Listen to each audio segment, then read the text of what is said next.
From the American Academy of Pediatrics. Nearly 10% of children between the ages of 3 and 17 have a speech or language disorder. A new clinical report looks at how assistive technology can help children with complex communication needs. When we give children the ability to express themselves, we are giving not only them, but all of us the gift of knowing that child better and seeing that child grow and develop and become who they are. Plus, we'll look at how our environment, relationships, and biological predispositions affect development. Early relational health is the antidote to early life adversity. These stories and more on Pediatrics On Call, the podcast on children's health from the AAP. I'm Dr. David Hill. And I'm Dr. Joanna Parga-Balinki. This podcast is for everyone in the medical community, keeping our children healthy and safe. It's a show by pediatricians for pediatricians. But anyone who cares about kids will get a lot out of it as well. Let's start today's episode with a discussion about prescribing assistive technology to children with complex communication needs. Joanna, if I recall, Zelda should be at about that stage of development where she has a lot to say, but figuring out what she means might not always be easy. She is 18 months old, so she is fluent in Babel and toggles between English and Spanish.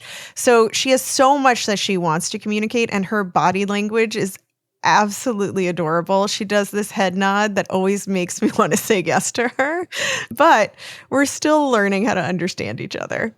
Well, now imagine the frustration when a child has a medical condition that interferes with their ability to acquire verbal language, like cerebral palsy. The need to communicate is so fundamental. It is. Fortunately, our next guest is an expert in helping children with special healthcare needs, including needs around communication. Dr. Amy Hautrow is co-author of the new clinical report from the Council on Children with Disabilities, Prescribing Assistive Technology, Focus on Children with Complex Communication Needs. Dr. Hautrow has joined us twice before on episode 76 when she talked about promoting healthy sexuality for youth with disabilities, and episode 121 introducing the blueprint for children with special healthcare needs. She's a professor and vice chair in the Department of Physical Medicine and Rehabilitation at the University of Pittsburgh School of Medicine and also works as a pediatric physiatrist at the UPMC Children's Hospital of Pittsburgh. Amy, welcome back. Well, thank you. Isn't this so fun? We get to communicate about communication. That is actually one of David and my favorite topics. So let's get into it. This report discusses augmentative and alternative communication, AAC, technology for children with absent or severely impaired verbal communication. Can you tell us about this population of children? Sure. Like many populations, it's not a monolith. There's lots of diversity among the kids who might have communication disorders that may be a result of something like a condition such as cerebral palsy, as David mentioned earlier, or autism spectrum disorder, or a whole host of other things that can happen at any time during a child's development, including after they're born, such as a severe traumatic brain injury that they could have happen at some point in their childhood. So up to 10% of children have some amount of communication difficulties. They may be just delayed and are expected to catch up pretty quickly. They may have more severe limitations that indicate the need for something like an augmentative or assistive communication device. So when we think about our practices as pediatricians, these are kids in our practices. And it's our job as pediatricians to really attend to those needs. The three of us certainly know how much that we have to say. And as you just talked about your own child growing up and learning communication skills, this is one of the big things about developing autonomy and a sense of self is being able to speak your mind. And wow, 2-year-olds pretty much have this down. I mean, we know their favorite word is no. And of course, there's other ways to communicate besides with words. Teenagers, maybe love the eye roll and the sigh. But verbal communication, as you guys mentioned at the beginning, is really at the heart of what we're talking about today. And when you're trying to give these kids tools, I imagine the technologies must be developing very rapidly. But can we run through everything from low tech to mid tech to high tech? Absolutely. And I think it's really important that we do so because sometimes the simplest devices are the best. I like to give a parallel example. I love to read books. And before there were e-readers, I was reading a physical book. It had pages that I turned with words on it, but I couldn't read that book in the dark. An e-reader, for example, gives me a mid-tech solution to being able to read when it's dark. The screen lights up so I can see the words on the page. And that e-reader has things that are very similar to the low-tech book, but it is advanced in some ways. Similarly, when we think about a tablet, that also we can read our books on a tablet. But what I can't do in an actual book itself or in an e-reader is something much more high-tech, like highlighting a piece of that and then sending it to you via text because I thought, oh, I bet David would love this quote. That's what the big technology gives us. So when we think about it for communication supports, low tech means things like picture boards. These technologies do not plug in. They do not have batteries, and they do only the thing that they're intending to do.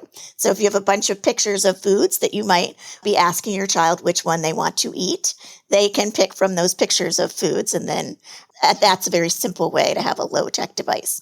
Another low-tech device is if someone is capable of spelling out words, that's just a letter board where they pick the letters to form the words, and that you helping them or communicating with them are just reading the words as they spell them.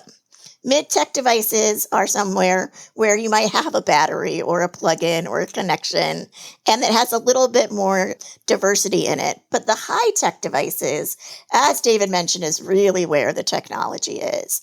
And oh my goodness, I can remember when we used to joke about the iPad and what the name of the iPad was, but that was incredibly important to giving technology for kids that needed access to something that wasn't typed, but that they could touch with their fingers. Having the iPad and similar types of tablet technology just has really changed things dramatically in terms of communication with those high-tech devices. So with these high-tech devices, how much training and support is involved in helping families adopt these as tools? If I were to be quick about this, I would say a lot. But to elaborate a little further on that, I think, unfortunately, it's often not enough. It is not enough to train a child with their special education teacher at school. To really have these devices work as effectively and continually as possible, family needs to be gaining comfort with it. I hear all too often in my own practice is that the iPad that they use as their talker at school gets put on a shelf or stays in the backpack because they have other ways that they're understanding their child's needs. And what I really encourage those families to do is spend the time to get comfortable with the technology, because what we want for kids is to develop their own independence and autonomy, to express their hopes, their desires, their wishes, their feelings back. We want kids to be able to express themselves. And having additional training with speech therapy can be very helpful for families, as well as for the child to optimize and speed up their skills with it. When it feels cumbersome, it is cumbersome. But with practice, it can be just something that opens doors for kids in terms of their expression of who they are, seeing, hearing, knowing their personality through communication. And I think it brings great joy, obviously, to the kid to be able to express themselves, and hopefully also to their families, their loved ones, their educators, to really know who the child is through the expression or communication. And I am so curious, Amy, what exactly will these tablets accomplish or do for the child? The tablets can do any array of communication, from the very simple choice making or expressive speech. The most beautiful tablet setups that I have seen is where a loved one has actually voiced that speech. I have a child in my practice with cerebral palsy, and her twin sister voiced the talker for her. So then when she has something to say, she says, "I need to go to the bathroom," and she pushes that on the tablet. The voice of her sister comes out. It is beautiful because that's probably what she would have sounded like if she had been able to talk herself. I love that. And there's so much incredible potential there. But is anyone concerned that these sorts of devices will decrease kids' incentive to learn to talk? That is like the best old wives' tale ever. And I'm super glad that you brought it up because we just need to make it clear that communication strategies support communication and, in fact, do not inhibit a child from learning to verbally communicate. The more skills we have in the communication domain, the more skills we have in the communication domain. And I think for kids, when you think about these types of devices versus the ease at which verbal fluency can happen over practice and time, is that kids will want to speak verbally if they are able, and we do not stop working towards those goals. When a child gets a device, we continue to encourage them, but communication begets communication, supports communication. It's communication. And things like iPads that you mentioned can be expensive, but needed resources for these families. And I imagine there are equity issues about who gets to benefit from these technologies. How do families typically pay for them? Ooh, this is a tough one because there's a lot of inequity. And it shows itself up in different ways in different places.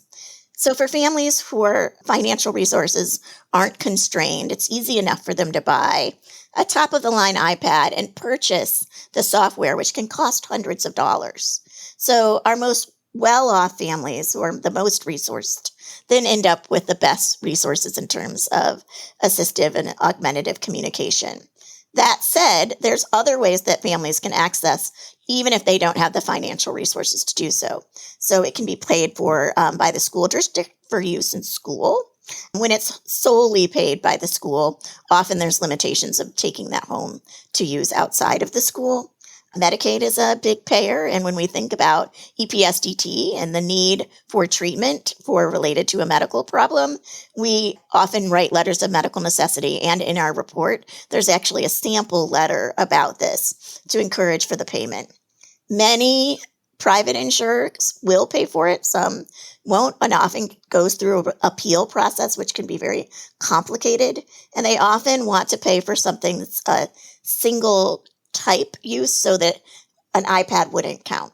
They would want a device that couldn't be used for recreational purpose, that the sole use of it is related to supporting communication. So it can be very complicated. The other thing is even just identifying the kids for whom devices might help is a problem. We have inequities there as well. And that relates to how we screen and who gets to screening and which kids are evaluated in schools and how those evaluations happen. The education and knowledge of the people in the space of special education or school therapies or as an outpatient. So there's a lot of factors that can lead to inequities. And it is certainly something that I, as a pediatric rehabilitation medicine doctor, think about a lot and really think that it's an important part of our advocacy, not just patient by patient, but for all of our patients that may have communication support needs. And how do you think Medicaid cuts might affect access to these assistive technologies? Well, unfortunately, I feel like a lot of the Medicaid cuts that are headed our way over the next decade are really negatively going to impact the lives of children with disabilities. I wish that I didn't think that that was the case, but all of the data from what we have heard from agencies and different advocacy groups and research groups who've been analyzing the potential impacts is that the children with disabilities will suffer and not get the services and supports and programming they need to thrive. We already have a problem with that in the United States. That problem is unfortunately going to get worse. I also think that that means for us as pediatricians in the trenches that we're going to have to work harder advocating patient by patient, trying to get things paid for, writing those letters of medical necessity, collaborating with the child's school or their outpatient therapist to really demonstrate the benefit and the value of these. I think of communication devices as so essential for a child who doesn't have expressive speech. But we also know in the world of what gets paid for, receptive communication is often limited for people who are deaf, hard of hearing, for which the insurance won't pay for the hearing aids, right? That's the other side of communication. So unfortunately, we have a lot to work towards to get equity of the delivery and use of communication devices. And it will be even more of an uphill battle. And I want to encourage our pediatricians out there who are in the battles themselves to really hold on to how important it is for children to be able to communicate, for not just the communication itself, but all other places where it impacts their development and socialization and engagement, their sense of self, their development of their way of being, who they are, and their autonomy, because communication really is so fundamental. Well, you've described a fascinating range of potential assistive devices.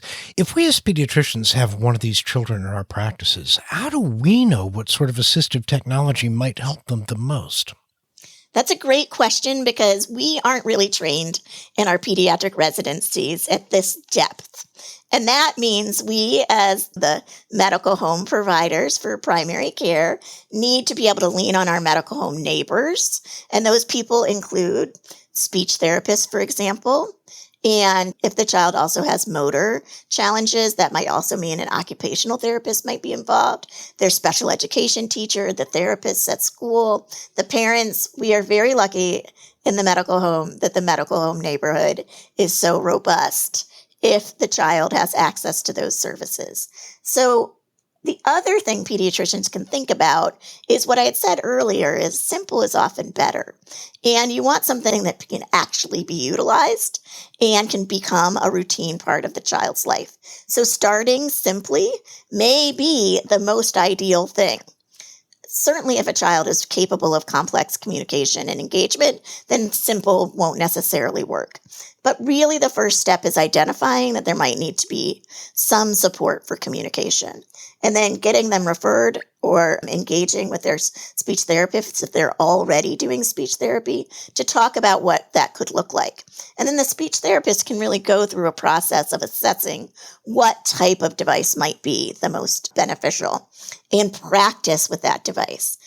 Sometimes we get kids to have loaner devices where they're using a device that we might prescribe because it's on loan from, let's say, the occupational speech therapy clinic. They have some on supply. So that's also a really great way to know you're doing the right thing. But rely on your team. It's the best advice I can give because the folks on that team are dedicated to the same goals that you have for that child, for them to thrive. And so lean into that. And once the team has advised on what assistive technology the child needs, aside from affording it, what can pediatricians do to help families obtain and use the appropriate tools? So I think one piece of advice that I have about utilization, about a device, is that sometimes people in the back of their minds see the need for assistive technology, whether it's a wheelchair for mobility or a talker device for communication, as a failure. And it really should not be felt as a failure. It should be understood as a tool of success.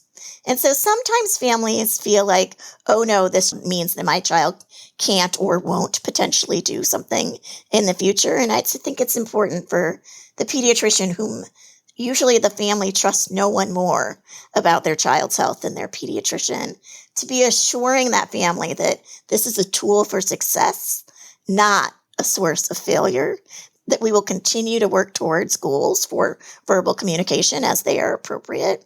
And definitely the pediatrician has a role of using the communication device in their office with that child as a model for how it can work with people that don't know the child well, and encouraging the family to use it in all sorts of different settings so that the child can thrive in all of those different settings and be able to communicate in that way. It does take a little bit longer, but it can be so meaningful to hear your patient tell you how they feel when they weren't able to do so before.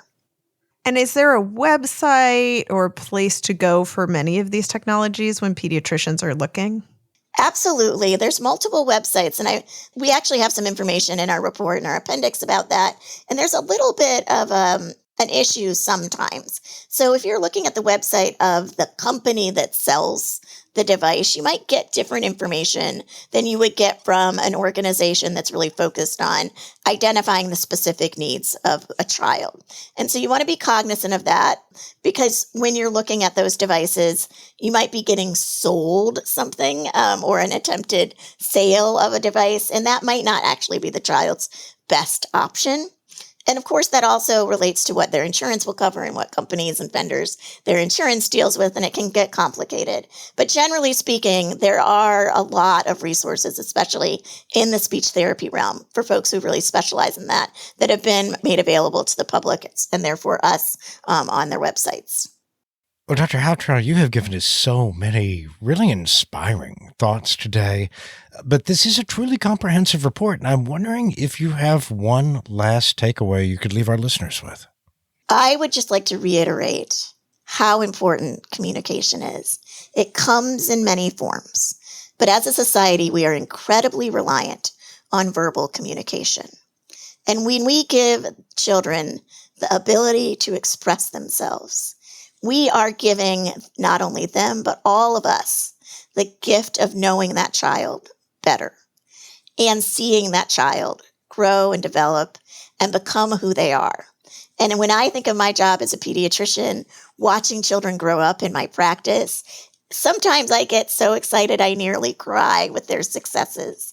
And this is an example where there might be a lot of work that the pediatrician puts into making sure the child has a good communication strategy. But oh my goodness, that effort is worth it. Dr. Amy Houtrow, you communicate so beautifully. Thank you so much for speaking with us today. Thank you. It's really an honor to talk with you guys, and I'm really grateful you decided to highlight this report because, as you heard, it is a topic near and dear to my heart. To read the clinical report, Prescribing Assistive Technology, Focus on Children with Complex Communication Needs, go to our website at aap.org/podcast. Coming up, we'll look at the different environmental and biological factors that impact development.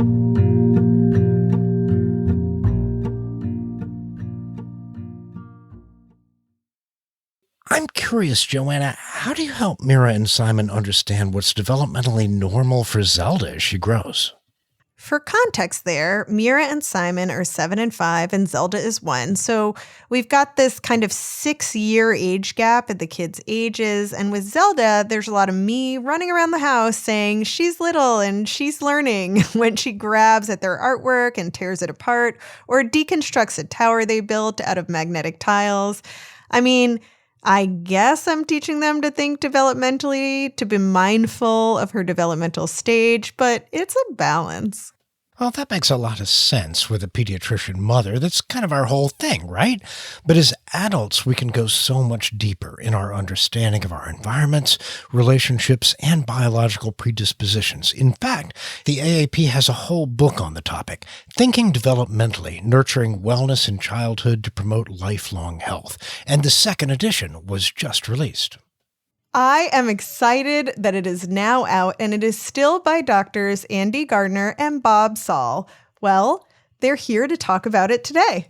Dr. Andrew S. Garner practices primary care pediatrics with the University Hospital's medical practices in Cleveland, Ohio. He's a clinical professor of pediatrics at the Case Western Reserve University School of Medicine and a faculty associate with the Schubert Center for Child Studies. He joined us before on episode 72 to talk about relational health.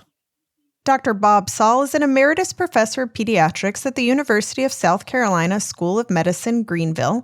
He was chair of the section on genetics and birth defects and the Committee on Genetics of the AAP, served as project co-director for the AAP Genetics and Primary Care Institute, and served on the AAP National Conference and Exhibition Planning Group. Bob, Andy, welcome to the show. Thank you so much. It's great to be back. Thank you so much. Bob, you published the first edition of this book in 2018. Why is now the right time for an update? Well, as we looked at what's happened since 2018, a lot of the concentration initially was on adverse childhood experiences in terms of the developmental effect. It's become very obvious now that what we need to be emphasizing is the positive childhood experiences. So when the AAP approached us, is it time for a second edition? Andy quite forcefully said, absolutely, positively, yes, and wrote a new chapter to be added to this second edition. Andy, generations of pediatricians have known both adverse and protective early life experiences profoundly affect health outcomes. But the mechanisms behind those effects have not always been clear, and you talk about this being a black box. Do we have a better idea now of what's in that box?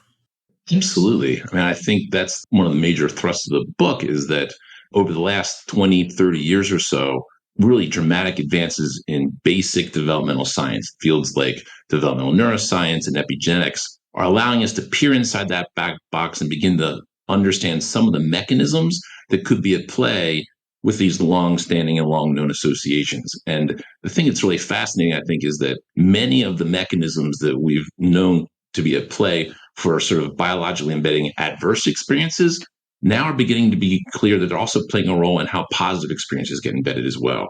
And understanding the mechanisms is really important because, when we talk about associations over time, you have to be really careful about saying it's a causal effect, but really talking about probabilities. And one of the criteria, there's a Bradford Hill criteria for causality. One of them is understanding a mechanism. How could this possibly happen? And now that we have epigenetic and neuroscience mechanisms understanding how adversity can affect how your genome works and how positive experiences can reverse some of those changes, that's really very exciting. And to set up a framework for this episode, can you tell us what an eco-biodevelopmental or EBD model is and how it helps us understand human health? Sure. Well, I think it's best trying to understand it as sort of an iteration. Nothing comes from nowhere. And so as physicians, we're really grounded in a biomedical model, right? Which is really sort of the foundation of Western medicine, which is very reductionistic, very mechanistic, going down understanding one gene, one bug causing disease. And clearly it's hard to refute that it's been tremendous for Western medicine. But the problem with it is it sort of minimizes the impact of the context, right? And so in the mid 70s, there was a push for the biopsychosocial model, which you also have at least an understanding of in medicine. And that was really a pushback in understanding that disease isn't necessarily all biological, that there were some people that actually pushed back with the biopsychosocial model and said, well, medicine's about diseases of life, not diseases of living. And I think as physicians, we all know that's not the whole picture, that the context really plays an important role. So biopsychosocial try to get us to begin looking a little bit more towards the breadth and also understanding that, the biomedical model is very much you're either sick or not sick. And the biopsychosocial model has started thinking, well, actually, there's a whole other spectrum out there of wellness, that we haven't even begun thinking about. So the eco-biodevelopmental model really builds on the biomedical model and the biopsychosocial model, and as well as the work of Bronfenbrenner, where we have sort of ecological cycles around the dyad. And it basically is saying that the ecology literally becomes biologically embedded. The thought being that there's always this nature versus nurture thing. And what we really know now is it's nature dancing with nurture. There's this ongoing, cumulative, dynamic interaction between our environment and our genes. And the output of that is behavior. And the behavior then in turns what the next experience is. So there's this ongoing effect between the ecology and biology. And that literally is what drives development. So the ecology comes biology, and that dyadic dance there literally drives development, not only in early childhood, but across the lifespan. Well, let me just put an additional point on that. My work in this century was looking at community things. What could each of us do to improve our community? I read in the plane one of Andy's articles about the eco-biodevelopmental model and toxic stress. And I immediately contacted him, not knowing him before that, and said, we need to put this together into a book that explains the science and then the so what. What do we do about it? And that's where we are with the second edition. I love the way it's all woven together. That speaks, I think, a lived truth. Bob, I feel like we toss around this word stress all the time, but when you think about stress in this context, what kind of stresses are we talking about? There's positive stresses and tolerable stresses that each of us live every day that make us grow and become more resilient and hopefully flourish. Unfortunately, there are many stresses that are more toxic and can have certainly adverse effects. And again, as Andy has pointed out, we've sort of pushed the adverse stress and experiences in the past without understanding how we can counteract those. What are the antidotes when we have negative things going on? And that's a lot of the emphasis of the book. And one of those antidotes, Andy, is the power of safe, stable, nurturing relationships. Can you describe what those relationships look like for children? Yeah, I mean, I think obviously when we look at a relationship, it's hard because it's dyadic, right? I mean, by necessity, it's not just one side. And how do you begin to conceptualize how that ongoing dynamic is manifest? So do you look at it from the parent's perspective? Do you look at it from the child's perspective? Do you look at it from the interaction over time? And so safe, stable nurturing really is sort of looking at it from the child's perspective, right? Does the child feel safe? And that's not just free from physical violence. That's sort of having my biological needs met, right?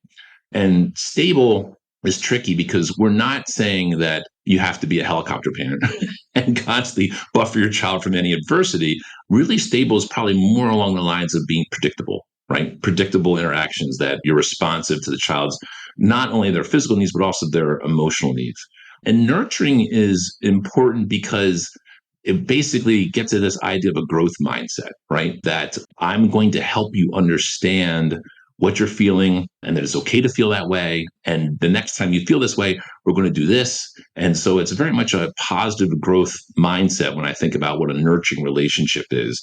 And so, the CDC has said that safe, stable, nurturing relationships are core to preventing child abuse. And we've sort of taken that a step further and said, yeah, but safe, stable, and nurturing, that's sort of like the bare necessity. That's not just, we've taken that a step further and said that should be the floor. So we're not saying there's only one way of parenting. We're not getting into that it has to be this way, it has to be that way. But children, we're sort of trying to raise the floor instead of setting the ceiling, if that makes sense. We're trying to say kids need to feel safe. Kids need to have stable relationships, and kids need to have nurturing relationships to help them sort of fulfill their potential.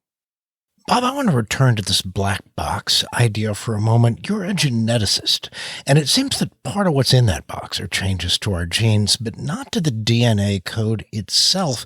Can you explain? Well, that was sort of one of the major issues that's been a difficulty in understanding during my career. How are people that have the same genetic makeup express things differently? And we certainly have found that there are factors that are called epigenetic factors that will turn genes on or turn genes off that can make a difference. And we know that each cell has the same DNA, but some cells become liver, some cells become kidneys, some cells become neurons. So that's sort of the simple way of thinking about it. But then we've found out that there's numerous factors in the environment that can affect how we develop. And some of those we explain in the book, but one of the biggest things is nurturing can have a significant effect in terms of leading to some genes being turned on or some genes turned off. Remember, genetic factors and epigenetic factors do not know whether they're good or bad. Chemistry does its thing. It's how we interpret the effects, whether we consider them to be good or bad. And Andy, I feel like you're coming at this issue from more of a neuroscience side. What exactly is happening in the brain when it comes to relational health? Wow, we could talk a lot about that. I think the most interesting data right now is coming from the work of Ruth Feldman and some others that are looking at this phenomenon called biobehavioral synchrony, which is a way of beginning to try and quantify those sort of magical, transcendent moments that we've all experienced where you are understood and you understand the other person.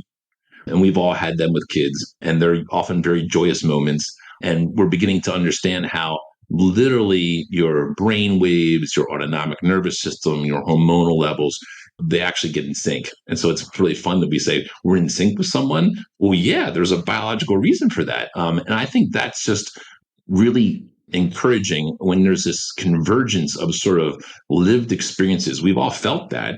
And now we're beginning to see that cutting edge science is confirming there really is something special going on there. The thing that's beautiful about biobehavioral synchrony is that there are these ongoing cycles of relating And then inevitably there's a rupture of some sort because you can't always be in sync with someone. But then there's repair.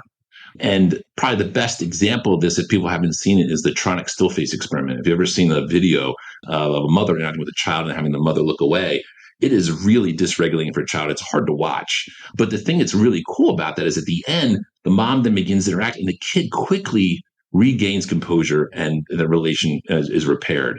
And so I think that the Tronic still space is a little contrived, right? I mean, it's in a laboratory, and there's 2-minute blocks, 2-minute not, 2-minute, but I think we can get the idea that happens all the time, right? I mean, if you're interacting with your child and you're in one of those magical moments, but the phone rings or the child needs something and you're briefly distracted, that can be dysregulating for a child. But the thing that keeps them going is that expectation of repair. Because in the past, they know when you say, when I'm done with this phone call, we're going to read a book, they know that's coming. And that's that literally can build distress tolerance over time. And I think that really gets at one of the major things we're struggling with in pediatrics right now is we have this sort of whole generation of kids that really have very low distress tolerance. And I think part of that's on us that for a long time we've sort of said, no, you're fine. No, stop. Everything's fine. Suck it up and ignore that feeling.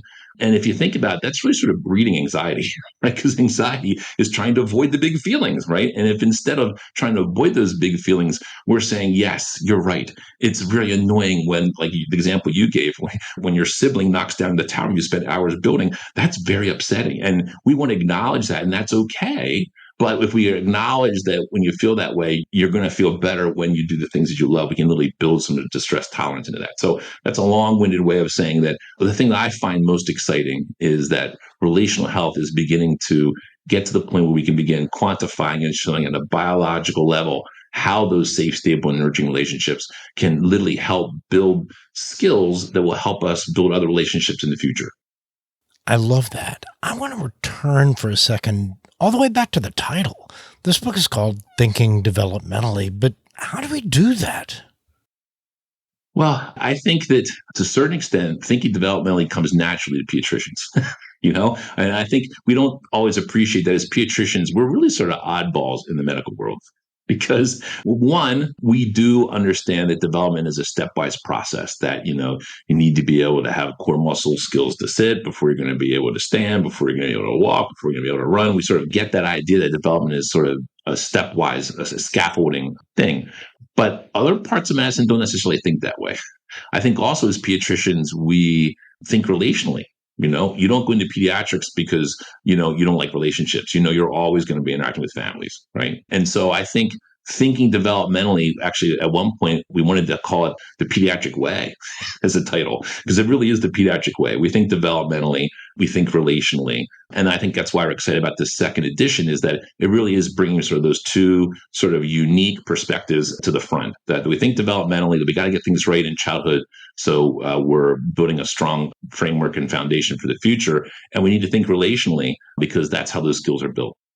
Let me follow up on that, Dave. You mentioned the title, the subtitle, Nurturing Wellness in Childhood to Promote Lifelong Health. One of the things that we think is so underappreciated in medicine is that the diseases we manifest in adulthood are essentially secondary to what goes on in childhood. They are not adult onset, they are adult manifest.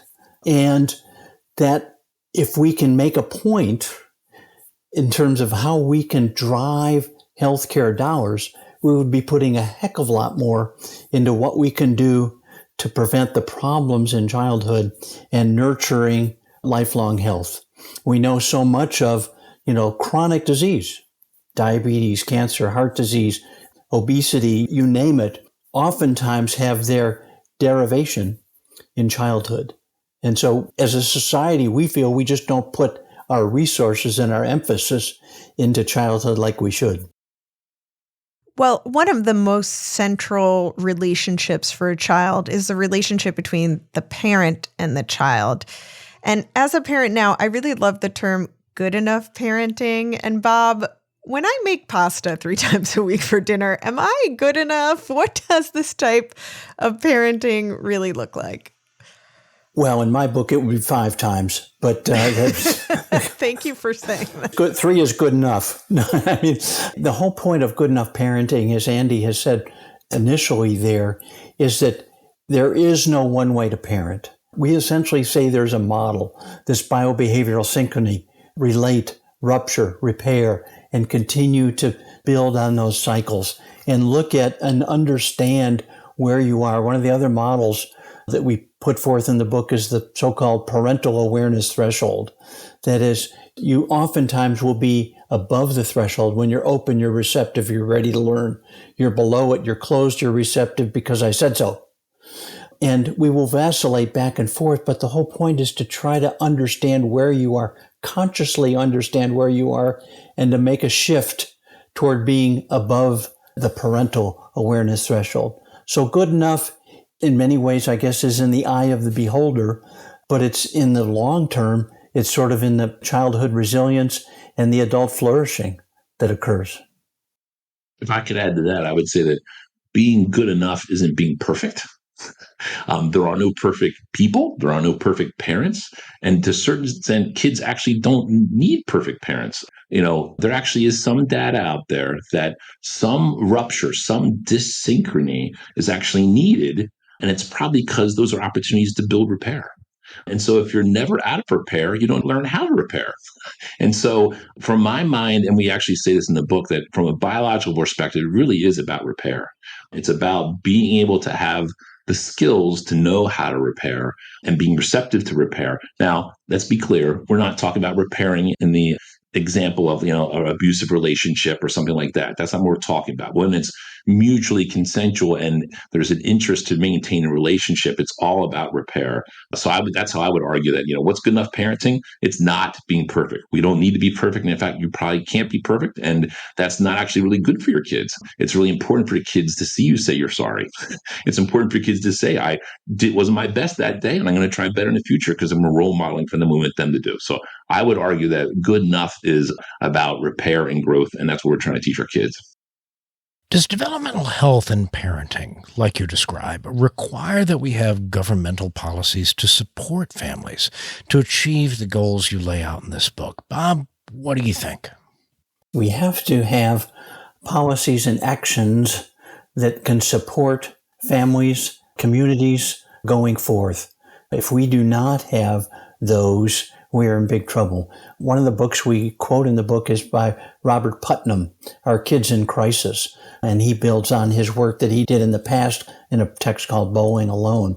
And the kids in crisis are because of the advantages that we can give to kids in terms of our schools and our communities and a variety of other things that we need to make a significant difference going forward. So yes, I think we do have to have policies and procedures and actions that enable the parents to be good enough. Too many parents have too many barriers and obstacles that do not enable them to be good enough, do not empower them to be good enough. Yeah, and I would add to that, if the focus is safe, stable, nurturing relationships, they're most likely to happen in safe, stable, nurturing families that live in safe, stable, and nurturing communities that have access to the resources that they need. So if that's our objective, it can't just happen at the dyadic level, it can't just happen at the family level, it has to happen at the community level, and really sort of the social norms that we say, this is how we interact with each other. And this is such a big concept to cover, but can each of you think of one takeaway to leave our listeners with before they get copies of your book? Bob, would you like to start? I think the reminder of what happens in childhood doesn't stay in childhood. That again, what we're experiencing in childhood will be manifest in adulthood, not just from a negative standpoint, but if we can provide those positive childhood experiences, we indeed can, in the situation where we need to help restore somebody, we can, but help build resilience and flourishing for the future. And Andy?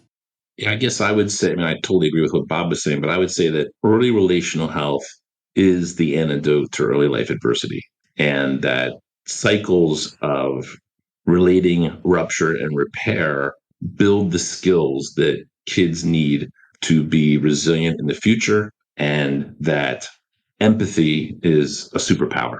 That empathy's been taking a hit recently, but it's really hard to have safe, stable, nurturing relationships without being able to be empathic. And I think our book points out that, again, empathy is a superpower, and that's what allows us to continue to remain in relationships and to repair relationships.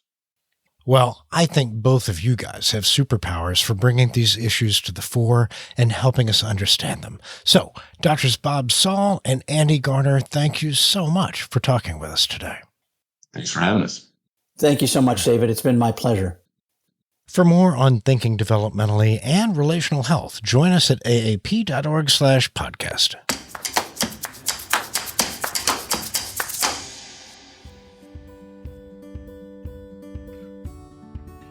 At the end of every episode, we like to leave you with something positive or enlightening. We call this segment Say Ah. David, what's your Say Ah this week? Well, I have some kind of big professional news, Joanna. I just signed a job offer from Seattle Children's Hospital and the University of Washington to join their team as a clinical professor in the Division of Hospital Medicine. So in January, we're going to have an enormous move ahead of us. Wow, David, congratulations. That's huge news. Thank you. It's kind of a big deal, but we are so excited. It's an incredible team up there. They're doing amazing work, and I'm just really grateful that I get to be a small part of it. Can I make my say about Seattle then, just to cheer please. you on? It's one of my favorite cities. So I have some really amazing memories there. I actually have a lot of family there, David. I want to meet them. Yeah, my first cousin, my aunt and my uncle, my college roommate, my other really best friend from college. So I think you're just going to have a stellar time in Seattle. And one of my favorite memories there is that I actually learned how to do a Rubik's Cube while I was on vacation in Seattle. So if you don't already know how to do that, I found the setting very inspiring. That's great. Well, bring your Rubik's Cube, come to Seattle, and we cannot wait to host you once we have a place to host ourselves or anybody else. We'll time each other, David. Well, that's it for today's episode. If you like Pediatrics on Call, please subscribe on your favorite podcast app and help us spread the word. Follow us on YouTube, Facebook, and Instagram at Pediatrics on Call. Pediatrics on Call is a production of the American Academy of Pediatrics. Our producers and editors are Ann Johnsos and Claire Keating. Our audio engineer is Doug Nagel. Joe Puskars is our associate producer, and Susan Martin is our executive producer. Our theme music was composed by Matthew Simonson. Join us next week for a special episode looking at who is running to be AAP President-elect in 2026. We'll talk to the candidates, Dr. Terry McFadden and Dr. Marcia Spitzer. I'm Dr. David Hill. And I'm Dr. Joanna Parga-Belinkie. Thanks for listening.